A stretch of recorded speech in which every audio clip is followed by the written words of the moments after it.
Film की शुरुआत एक प्रेग्नेंट औरत को दिखाने से होती है जिसका बच्चा पैदा होने का टाइम आ चुका था और वो बिस्तर पर थी, जोर जोर से चिल्ला रही होती है। इस टाइम एक आदमी और एक औरत उसका ख्याल रख रहे थे और उस औरत ने एक लाल रंग का नेकलेस भी पहना हुआ। अब यहाँ वो औरत एक बच्चे को पैदा कर देती है, लेकिन ना वो रो रहा था और ना ही कोई हलचल कर रहा था, जिस वजह से वो लोग परेशान हो। लेकिन फिर अचानक वो रोने लगा, जिससे सब सुकून की सांस लेते हैं कि बच्चा ठीक है। लेकिन अचानक से वो औरत जोर जोर से चिल्लाने लगी, क्योंकि उसके पेट में इस बच्चे के अलावा कुछ और भी था। वो क्या था, यही इस कहानी का राज है जो हम आगे जानेंगे। अब यहाँ से सीन शिफ्ट होकर आता है 30 साल बाद, जहाँ हम एक फैमिली को देखते हैं जिसमें माँ थी और उसकी 2 बेटियां।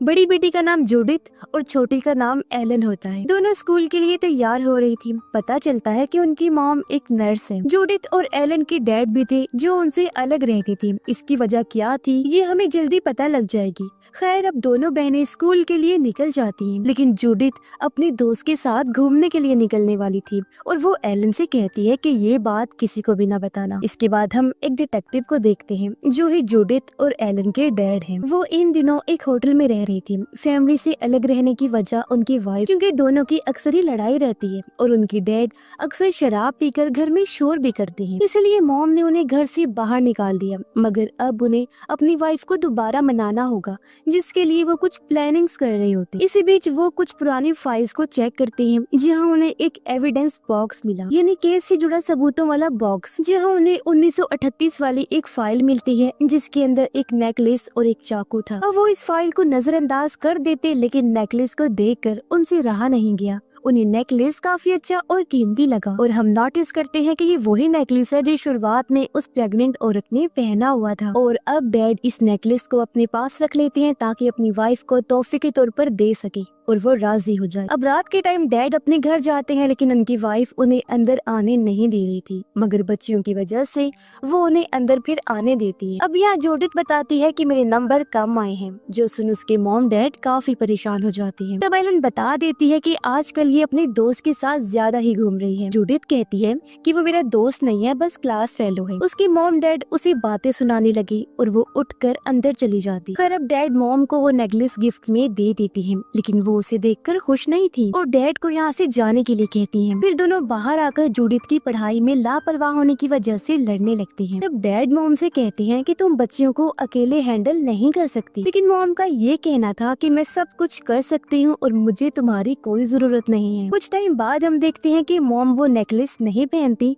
तब एलन उस नेकलेस को पहन लेती। रात में जूडिथ को एलन की आवाज आई, इसीलिए वो उसके रूम में जाती है, जहाँ वो देखती है कि एलन छोटे बच्चों वाली किताब पढ़ रही है। जूडिथ उससे पूछती है कि तुम तो इस किताब के हिसाब से बड़ी हो गई हो, फिर ये क्यों पढ़ रही हो? तब एलन कहती है कि मैं ये किताब एक छोटे लड़के के लिए पढ़ रही हूँ जो यहाँ पर मेरे साथ ही था, मगर तुम्हारे आने की वजह से वो चला गया। लेकिन हम नोटिस करते हैं कि यहाँ पर तो कोई भी नहीं था। जूडिथ को लगता है कि वो शायद उसका कोई इमेजिनरी फ्रेंड है, यानी एलन का ख्याली दोस्त जो सिर्फ उसके दिमाग में है और हकीकत से उसका कोई ताल्लुक नहीं। इसी बीच उसने एलन के पास वो नेकलेस देख लिया, जिसे वो ले लेती है। मॉम किचन में आती है, जहाँ उनके पीछे हम एक परछाई को देखते हैं जिसे मॉम नहीं देख पाती। जूडिथ उस नेकलेस को गौर से देख रही थी कि तभी एक छोटा बच्चा उसके रूम में झांकने लगा, लेकिन जैसे वो पीछे मुड़कर देखती है, बच्चा वहाँ से चला जाता है। उसे लगता है कि शायद वो एलन होगी, इसीलिए वो उसके रूम में जाकर चेक करती है, लेकिन एलन ने चादर से खुद को कवर किया हुआ था, वो सो रही थी। अचानक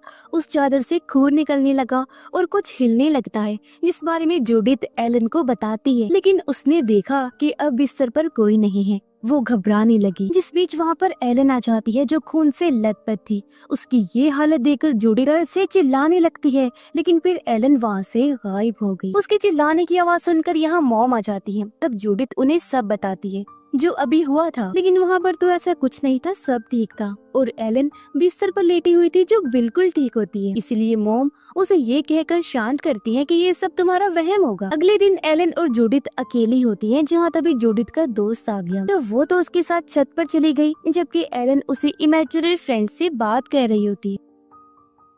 यहाँ हम नोटिस कर पाती हैं कि वो सिर्फ उसकी इमेजिनेशन नहीं थी, सिर्फ उसका ख्याल नहीं था, बल्कि वो कोई ताकत थी, इनविजिबल पावर, जिसका वजूद तो था लेकिन वो नजर नहीं आ रहा था। अब यहाँ वो अपना नाम ABC वाले पजल की मदद से जोना बताता है। जिस बीच पीछे रखी लकड़ी की अलमारी हिलने लगी, वो एलन के ऊपर गिरने ही वाली थी कि तभी जोना उसे खींचकर बचा लेता है। उसकी आवाज सुनकर वहाँ पर जूडिथ और उसका दोस्त आ गए, जिस बीच मॉम भी पहुंच जाती है। अब एलन बिल्कुल ठीक थी, लेकिन उसके हाथ पर जोना के पकड़ने का निशान था। मॉम पूछती है कि ये कैसे हुआ। तब एलन बताती है कि जब अलमारी गिर रही थी तब मेरे दोस्त ने आकर मुझे पकड़ा और बचा लिया। ये सुन जूडिथ कहती है कि ऐसा नहीं हो सकता, क्योंकि वो बस तुम्हारी इमेजिनेशन है, न कि असली में। लेकिन एलन को ऐसा नहीं लगता था, बल्कि उसका मानना था कि मेरा दोस्त जोना सच में है, और वो गुस्से में वहाँ से चली जाती है। जिसके बाद मॉम जूडिथ से कहती है कि तुम्हें अपनी बहन का ख्याल रखना चाहिए था। इस पर उसने कहा कि मैं उसकी माँ नहीं हूँ जिसका ख्याल रखूं, वो मेरी जिम्मेदारी नहीं है, वो मेरी बेटी नहीं है। इतना कहकर वो भी वहाँ से चली जाती। अब रात में मॉम एलन का ख्याल रख रही थी, लेकिन एलन को अपने डैड याद आ रहे थे। वो पूछती है, मॉम डैड हमारे साथ क्यों नहीं रहते? मॉम कहती है कि अभी हमारे बीच कुछ चीजें खराब हैं, जिन्हें ठीक होने में टाइम लगेगा। जैसे सब कुछ ठीक होगा हम साथ रहने लगेंगे। जिसके बाद मॉम एलन को कहानी सुनाने लगती। दूसरी तरफ हम जूडिथ को देख पाते हैं जो अकेली बैठी हुई थी। तभी वो नेकलेस निकालती है, जिस बीच उसके परिंदे अजीब सा बर्ताव करने लगे, इसीलिए वो परिंदों को कपड़े से ढक देती है। और तभी उसे टेबल पर वही जोना नाम का बच्चा बैठा हुआ मिलता है, जो उसे देखकर वहाँ से भाग जाता है। जूडिथ उसका पीछा करती है और उसे वो मिल भी गया, जिससे वो पूछती है कि क्या तुम जोना हो, लेकिन वो कोई जवाब नहीं देता। मगर तभी वहाँ पर एक औरत आ गई जिसका गला कटा हुआ था।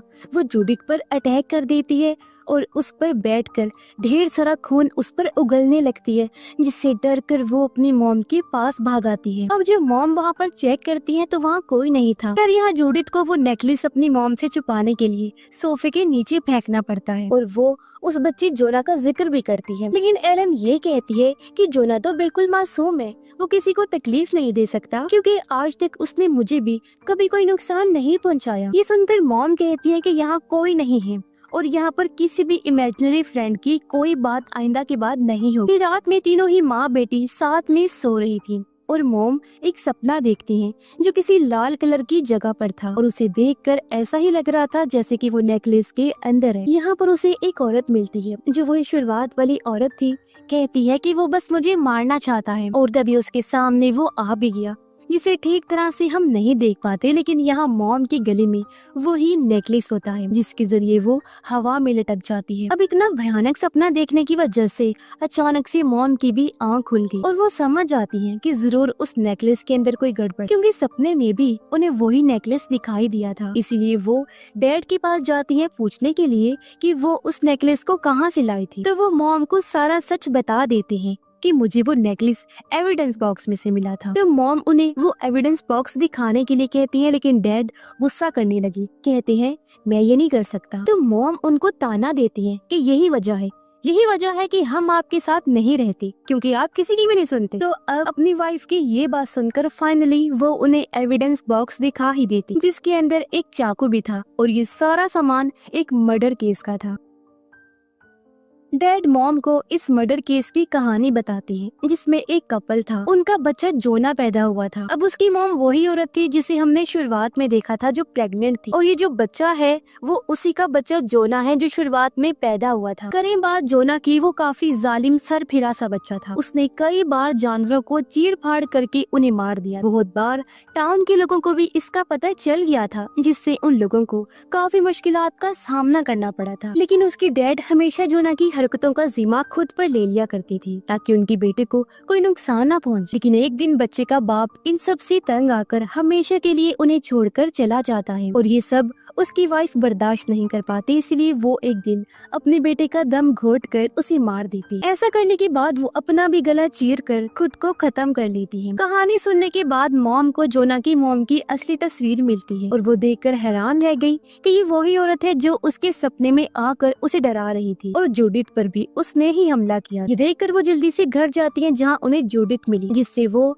उस नेकलेस के बारे में पूछती हैं। तब जाकर जूडिथ उन्हें बताती है कि एक रात मैंने वो नेकलेस एलन के गले में देखा था, जिसे मैंने ले लिया था, लेकिन अब वो सोफे के नीचे है क्योंकि मैंने डर की वजह से उसे नीचे छुपा दिया था। इसीलिए अब वो दोनों सोफे के नीचे उसे ढूंढते हैं, लेकिन वो नेकलेस वहाँ उन्हें नहीं मिलता। फिर मॉम उसे एलन के बारे में पूछती हैं, लेकिन जूडिथ को एलन के बारे में कुछ पता नहीं था। इस पर मॉम कहती हैं कि तुम्हें पता होना चाहिए कि वो कहाँ है, तुम बड़ी बहन हो, उसका ध्यान तुम्हें रखना चाहिए। अब हम एलन को बाहर झूला झूलते देखते हैं, जिसके गले में वो नेकलेस आ चुका था। एलन यहाँ पर अकेली नहीं थी, उसके साथ वही बच्चा जोना था। अब जोना उसे धक्का देता है, जिससे एलन गिर पड़ी और उसके हाथ पर गहरी चोट आ जाती। इससे हम समझ जाते हैं कि वाकई जोना कितना जालिम है और अभी तक वो बस एलन के साथ अच्छा बनने का नाटक कर रहा था। और सबसे बड़ी बात कि वो एक सुपर नेचुरल पावर है, कोई नॉर्मल इंसान नहीं है, जो और कुछ नहीं बल्कि इस नेकलेस से जुड़ा हुआ है। अब मोम एलन को संभालती है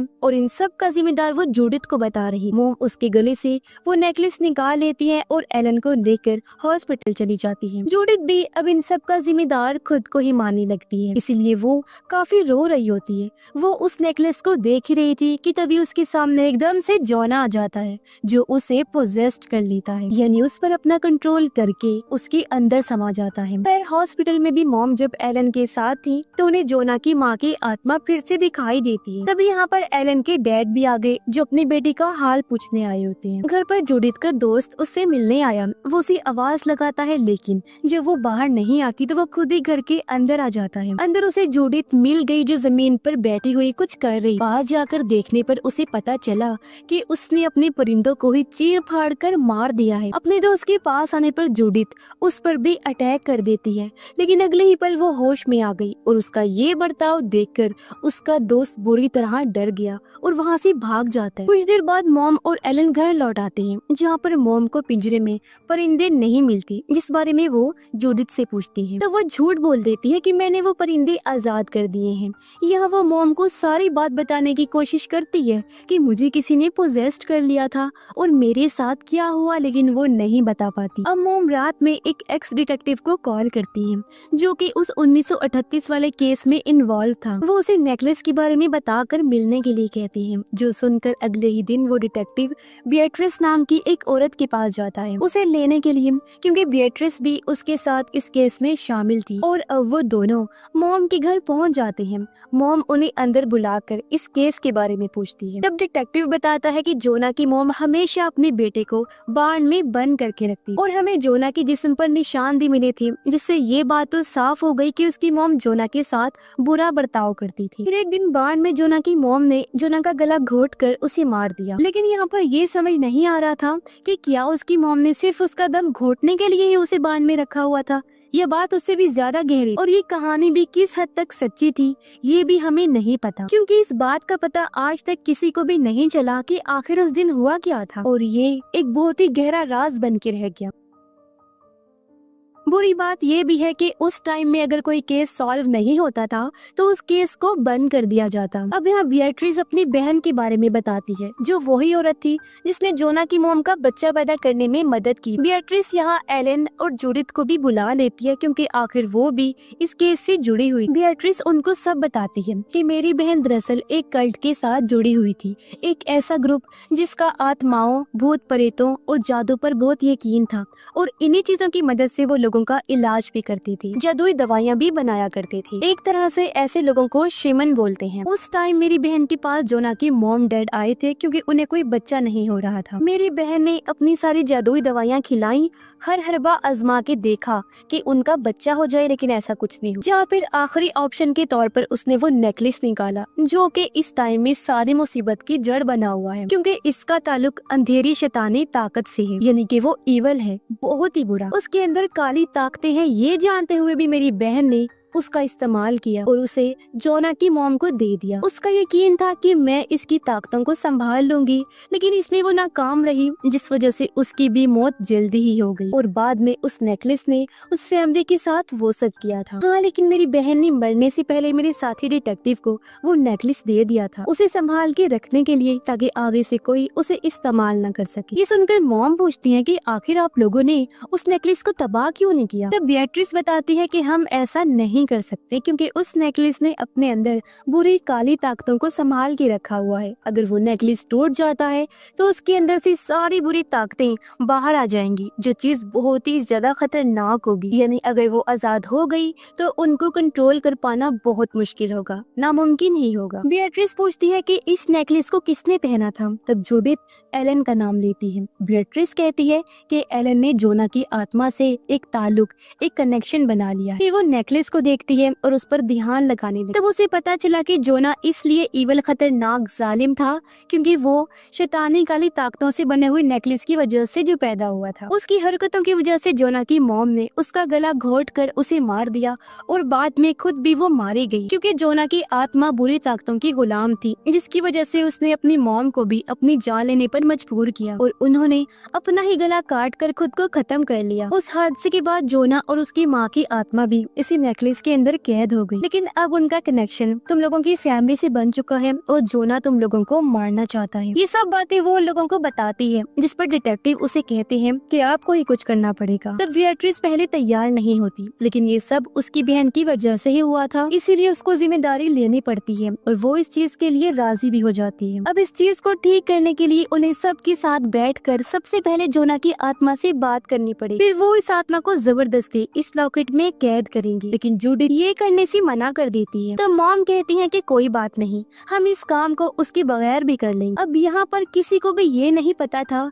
कि जोना की आत्मा जूडिथ के अंदर है, न कि एलन के अंदर, जबकि उन सबको तो यही लग रहा था कि वो एलन से जुड़ी हुई है। फिर जैसे ही शाम हुई, जूडिथ अपने रूम में चली जाती है और बाकी लोग यानी बेatrice, एलन, मॉम मिलकर रिचुअल जादू करते हैं और डिटेक्टिव ध्यान रखता है। रिचुअल शुरू होते ही वो नेकलेस के अंदर की दुनिया में पहुंच जाती है। यहाँ पर एलन को जोना दिखाई देता है, जो कि डरा हुआ था। एलन जोना के पास जाकर उसे संभालती है। बेatrice उसे यहाँ से जाने के लिए कहती है कि तभी वहाँ उसकी माँ की आत्मा भी आ जाती है। तब बेatrice दोनों को वापिस नेकलेस में चले जाने के लिए कहती है। उधर इसका असर जूडिथ पर भी होने लगता है और वो हवा में उड़ने लगी। अब बेatrice दोनों की आत्मा को वापिस भेज देती है और तभी जूडिथ अपने रूम में हवा से अचानक नीचे गिर जाती है, जिसकी आवाज बाकी सबको भी सुनाई देती है। आवाज की वजह से डिटेक्टिव चेक करने गया तो ये देखकर उसके होश उड़ गए कि जूडिथ तो पोजेस्ड हो चुकी है।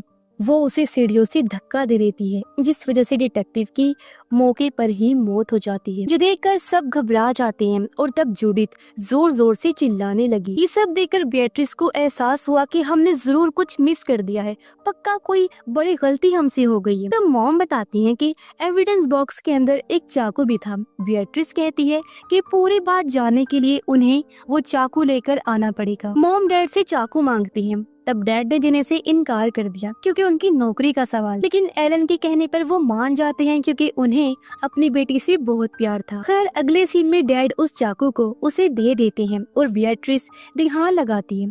तब उसे जोना की जुड़वा भाई का पता चलता है। तो अब जाकर हम जान पाते हैं कि उसका जुड़वा भाई असल में ईवल था, जबकि जोना तो हमेशा से एक अच्छा लड़का था। दरअसल उस रात उनकी मॉम ने इन दो जुड़वा बच्चों को पैदा किया था। जैसा कि मैंने बताया भी था कि बच्चा एक तो नॉर्मल पैदा हुआ था जो रो भी रहा था, लेकिन दूसरी चीज जो थी वो जुड़वा बच्चा ही था, यानी जोना का भाई जो बहुत ही खतरनाक पैदा हुआ था। यहाँ पर उनकी मॉम उसे ही हमेशा बांध में बंद करके रखती थी, न कि जोना को, क्योंकि जोना को वो अपने साथ रखती थी ताकि उसका जुड़वा भाई जोना को कोई नुकसान ना पहुँचा दे। क्योंकि टाउन के अंदर लोगों के साथ और जानवरों के साथ जो गलत काम करता था वो भी जुड़वा भाई ही किया करता, यानी कि ईवल बच्चा। अब उनका बाप इन सब का जिम्मा खुद पर ले रहा था ताकि किसी को पता ना चले कि उनके दो बच्चे पैदा हुए थे, वो भी काली ताकत वाले नेकलेस की वजह से, और एक बच्चा ईवल पैदा हुआ है। अब एक दिन वो किसी तरह बांध से छूट गया और उसने किचन से चाकू लेकर जोना पर हमला कर दिया, जो देखकर उनकी माँ पूरी तरह से टूट गई। लेकिन जब जुड़वा बच्चे ने माँ को भी मारने की कोशिश की तब माँ ने उसका दम घोट कर उसकी जान ही ले ली। अब इस नेकलेस की वजह से उनकी आत्मा इसके अंदर कैद हो गई। लेकिन उससे पहले नेकलेस की ताकतों से जुड़वा बच्चे ने अपनी माँ का गला नेकलेस की मदद से घोंट कर उन्हें भी मार दिया, यानी कि उन्होंने खुद अपनी जान नहीं ली। बच्चा पहले से ही इवल था, लेकिन अब उसकी आत्मा और भी ज्यादा खतरनाक बन चुकी थी, जिस वजह से उसने अपनी माँ को भी नहीं छोड़ा। ये सब जानकर बियट्रिस उन्हें बताती है कि हमने नेकलेस में गलत आत्मा को कैद कर लिया है, हमने जोना को कैद कर लिया, जबकि उसका जुड़वा खतरनाक इवल भाई जो है उसकी ही आत्मा जूडिथ के अंदर है। बियट्रिस की इस बात के बाद वहाँ पर जूडिथ आती है, फिर बेहोश होकर नीचे गिर पड़ी। तो वो लोग उसे संभालते हैं, लेकिन वो उठकर भागने लगी, अजीब तरह बर्ताव करने लगती है। तो वो लोग उसे रोकने की कोशिश करते हैं, लेकिन उसके अंदर जुड़वा बच्चे की आत्मा उन्हें खुद से दूर रहने के लिए कहती है, मगर वो लोग जैसे तैसे उसे कंट्रोल कर लेते हैं। तब बियट्रिस उन्हें कहती है कि हमें उसी फार्म में जाना होगा जहाँ पर दोनों भाइयों का जन्म हुआ था, जहाँ से हम शायद जोना के भाई को नेकलेस में कैद कर सके। वहाँ जाकर वो जूडिथ को बेड पर लेटाते हैं और उसे बांध दिया गया, जिसके बाद बियट्रिस अपना काम शुरू करती है और वो इवल बच्चे से बात करने की कोशिश करती है, लेकिन वो जूडिथ के जरिए खुद को छुड़वाकर कंट्रोल से बाहर हो जाता है और वहाँ से भागने लगा। उसने अपने डैड का गला भी काट दिया, जिससे उनकी हालत खराब होने लगी, उनका तेजी से खून बहने लगा। अपने आखिरी पलों में डैड ने मॉम और एलन से माफी मांगी, जिसके साथ ही वो दम तोड़ देते हैं। उनकी मौत से दोनों को बहुत दुख हुआ, लेकिन ये टाइम दुख मनाने का नहीं था, इसलिए वो लोग जूडिथ को ढूंढने निकल पड़ते हैं, क्योंकि इस तरह जूडिथ की भी जान को खतरा था। जूडिथ उन्हें एक शेड में मिलती है, लेकिन वो बियट्रिस पर हमला करके उसे जख्मी कर दी, जबकि उधर एलन और मॉम उससे बचकर भाग जाती हैं। मॉम ने एलन को छुपा दिया था और वो अकेली ही जूडिथ से लड़ने लगती है। अब बियट्रिस एलन के पास आई, तब एलन कहती है कि हमें जोना की मदद लेनी चाहिए, क्योंकि वो अच्छा है और वो ही अपने भाई को संभाल सकता है। तब बियट्रिस उसे नेकलेस की दुनिया में भेज देती है ताकि वो जोना से हेल्प ले सके। तब एलन की काफी कहने पर जोना उसकी मदद करने के लिए तैयार हो जाता है, यानी कि शुरू से ही जोना बुरा नहीं था। ये बात एलन ने बताई भी थी कि वो किसी को चोट नहीं पहुंचाता, और एलन जब झूले से गिरी थी वो काम भी उसके जुड़वा भाई का ही था। और अब होता ये है कि जोना की आत्मा एलन के अंदर घुस जाती है। उधर इवल बच्चा मॉम को मारने ही वाला था कि तभी वहाँ पर जोना एलन की बॉडी के जरिए आता है और वो अपने भाई को ये सब रोकने के लिए कहता है, लेकिन जूडिथ के अंदर उसका भाई उसकी बात नहीं मानता। तब जोना एलन के अंदर उसे वो पल याद करवाता है जब उसका भाई उसके साथ काफी प्यार से रहता था और उसे जोना की फिक्र थी। अब उसकी ये बातें सुनकर जोना का भाई पिघल गया और शांत हो जाता है, और यहाँ हम देखते हैं कि प्यार ने एक बुराई को भी पिघलने पर मजबूर कर दिया, और अब वो ठीक होकर अपने भाई के साथ नेकलेस में चला जाता है, जिसके बाद एलन और जूडिथ भी ठीक हो गई। तब उनकी मॉम उन्हें गले से लगा ली थी, यानी कि यहाँ पर बियट्रिस ने फाइनली उन्हें बचा लिया था और अपनी बहन की गलती को भी सुधार लिया था। अब एक तरह से हमें ये सिखाया जा रहा था कि जैसे बच्चे लड़ाई खत्म करके सुलह करके एक हो जाते हैं, वैसे ही यहाँ भी हुआ कि भले ही जोना का जुड़वा भाई कितना ही जालिम इवल क्यों नहीं था, लेकिन वो अपने भाई से प्यार भी करता था, जिस वजह से उसने अपने भाई की बात मान ली और नेकलेस में वापिस कैद हो गया। यानी कि अब किसी को भी इस नेकलेस से कोई खतरा नहीं था, जब तक कि इसे संभाल के रखा जाए। और इसी के साथ ये फिल्म इधर ही खत्म हो जाती है।